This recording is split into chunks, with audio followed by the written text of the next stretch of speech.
మంచిగుంటవని సెల్లే నిన్ను మేన వాళ్ళకే ఇస్తే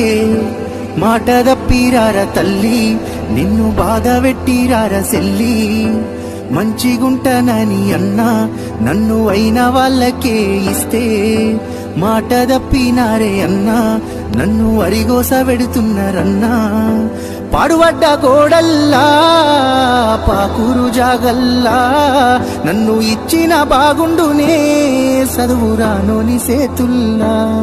అయ్యో ఏమి తెద్దునే సెల్లే వాన్ని గుణము తెలువపాయే నీ మంచి గోరి చేస్తే వాళ్ళకింత భారమాయే రావేమే సెల్లే నీ రాక కొరకు నేను ఎదురు చూస్తున్నా రావేమే సెల్లే రానియరే అన్నా తల్లిగారి ఇల్లు చేరవద్దమనుకున్నా రానియరే అన్నా